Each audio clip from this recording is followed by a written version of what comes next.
Beyond the Mic with Sean Dillon. We're joined on the star line by author Larry English. His new book, Office Optional: How to Build a Connected Culture with Virtual Teams, is available now. Thank you for having me. Let's go beyond the mic. Larry, since the coronavirus outbreak, companies have moved with various successes to remote work. Your book covers creating a virtual company and the successes and pitfalls therein. Why do some companies succeed moving virtually while some fail?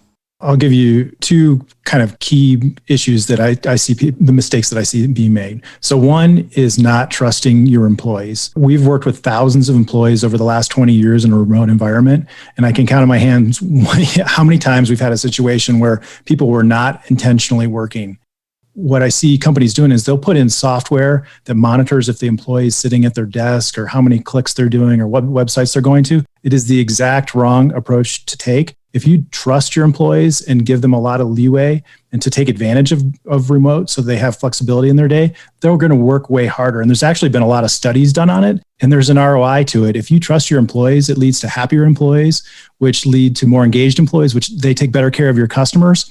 And then it leads to higher profitability for your company. The second point is companies they send everybody to work remote, and then they try to operate the exact same way they did when they were in the office. One of the secrets to building a great culture when you have remote workers is building deep connections with each other. And the way that happens when you're physically in the office is you do it in the hallway or, between meetings. And you can't do that, obviously, or it's a lot harder to do remotely. So you have to change how you operate as a company. So I'll give you an example. We start all of our meetings with a virtual water cooler where it's all about personal connection and not talking about work at all, because that helps people feel more connected to each other and it builds a stronger culture as a company. Now, there are some people that can't handle a virtual culture. How do you help these people be successful in a world where there isn't a water cooler to brainstorm at? Because some of the best ideas come from talking it out with someone away from your desk. It can't be we're going to have water-cooled time from 9:05 to 9:15. Sometimes it's, I have a problem, I need a solution, but I don't know how to get there. Maybe someone can help me if I just talk it out with them. So I hear all the time, you have to be in the office to innovate. And it's simply not true. We just won an award, Fast Company, one of the top 100 most innovative companies to work for. So what we figured out is how to recreate innovation in a virtual world. Like we were just talking on the last question, you have to move innovation to a virtual world and allow those run-ins to happen virtually. To give you examples of that, we've actually created software where people can share ideas, that everybody in the organization can see them. People can then opt in to join that team and share their content or work on that idea. So essentially what you're doing is you're recreating virtual run-ins online. Here's the key point is what I believe will happen is the cat's out of the bag and companies are going to have to allow remote workers or they're not going to get the best talent.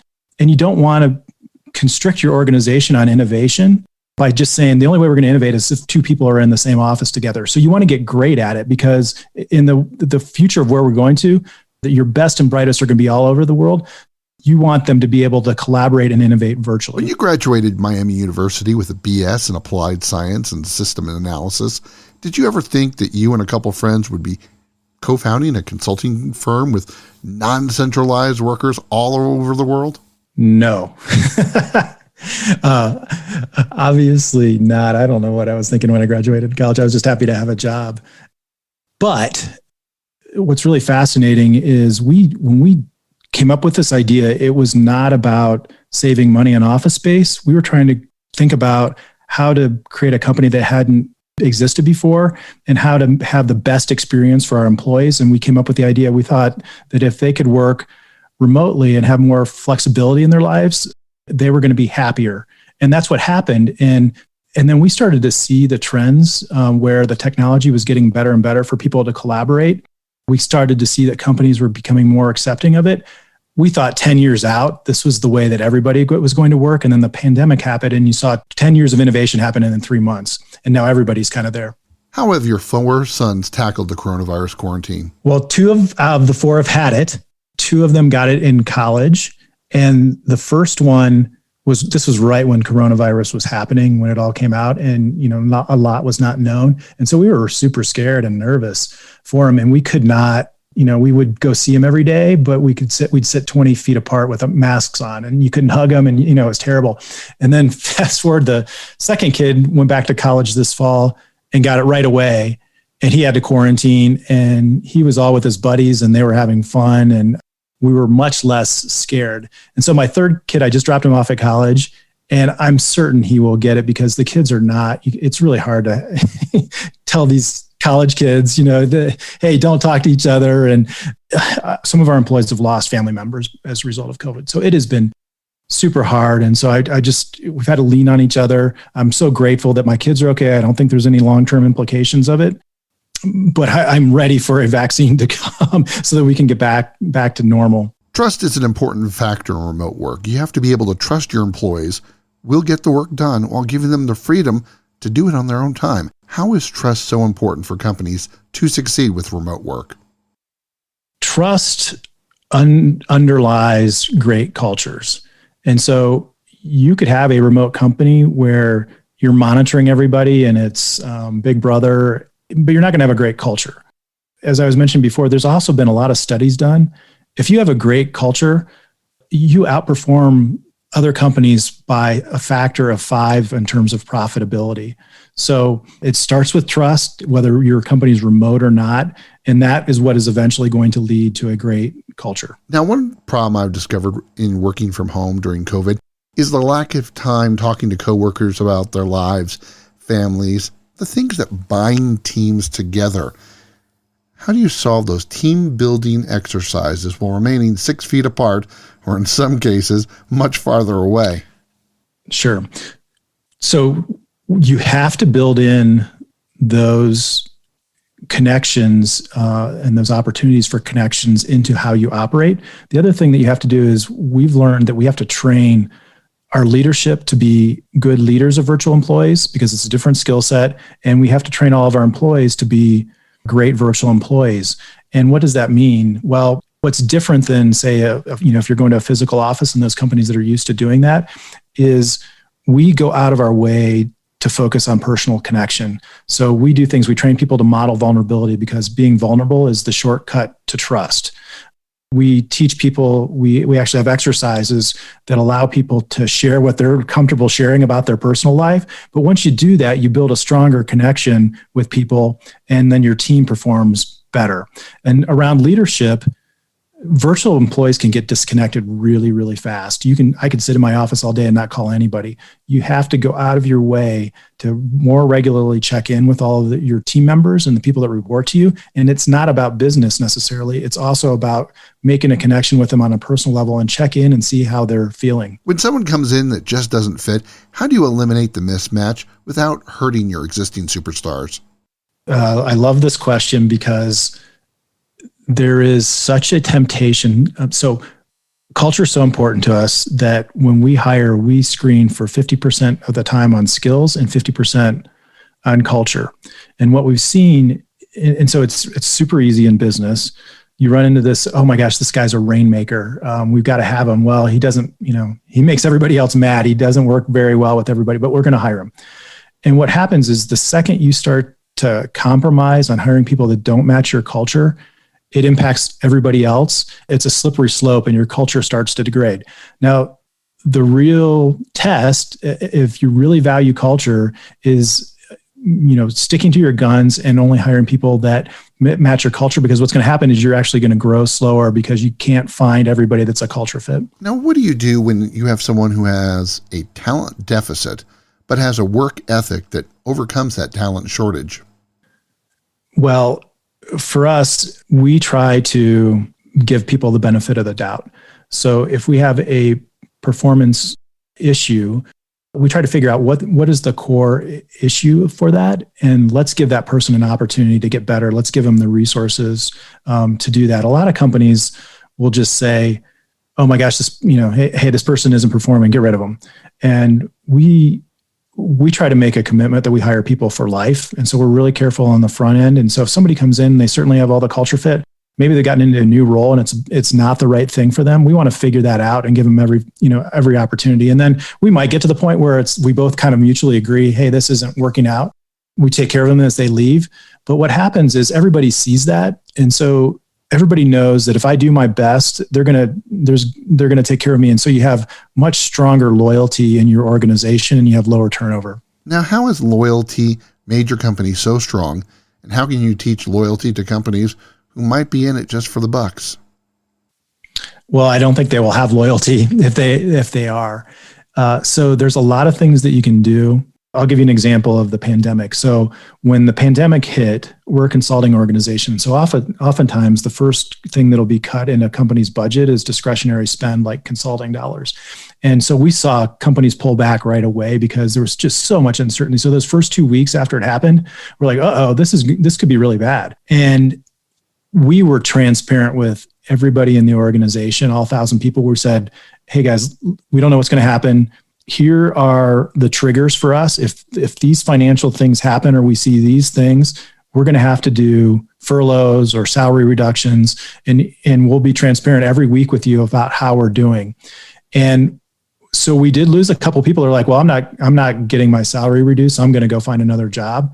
But we made it through this without having to do any of those things. And coming out of that, to give you an idea, as a tech company, our annual turnover is about 7%, which is really good for a tech company. This year it's 0.7%. So that by being transparent and showing people, we're really going to try and take care of them, that's led to better loyalty. Another issue with companies is the dreaded conference call where nobody can mute their damn phone correctly and something that should take 20 minutes takes over an hour. How do you disseminate information to your employees without the sounds of toilet flushing, supermarket shopping in the background, and that occasional shower? So we take the exact opposite approach. So early on, and I've seen many companies do this when they switch to remote work, people feel guilty about their dog barking or their kid coming in. We embrace it, and we embrace the flexibility that this allows. So if somebody is on their way to a yoga class in the middle of the day because it re-energizes them and they're calling me on the way, it makes me happy. So we make it completely okay because we know everybody's working remotely. And so when you do that and everybody doesn't feel guilty, it leads to a much stronger culture because people know it's accepted. Time's running out, so it's time for the Rocky Need. 8 random questions. Answer with the first thing that comes to your mind. There is no pressure. All right. Favorite Ohio sports team? So here's a secret. I'm originally from Michigan. And so my dad, we grew up going to Michigan games. And if you know Ohio, Columbus, Ohio, bad idea to root for Michigan. And so I moved there and I wore my Michigan jersey on game day. I think it was in 5th grade, and I got beat up at the bus stop. So I learned very quickly to be very quiet about being a Michigan fan in Columbus, Ohio. What's the most annoying bill you have to pay each month? We have automated all of our bills, so I very rarely pay attention anymore to them. I don't like any bills. I don't like debt. So maybe it's the ones that are debt related.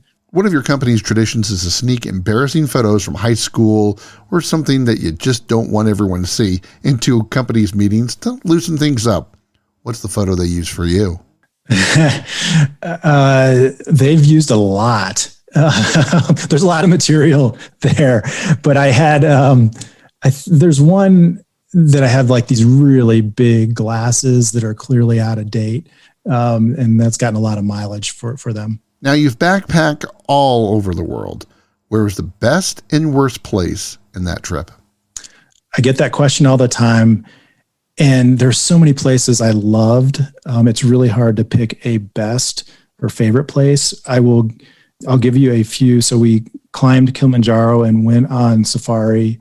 We bungee jumped in New Zealand. We went trekking in Nepal. We went to the running of the bulls, the Tour de France. So we hit a lot of them, and they're all special to me.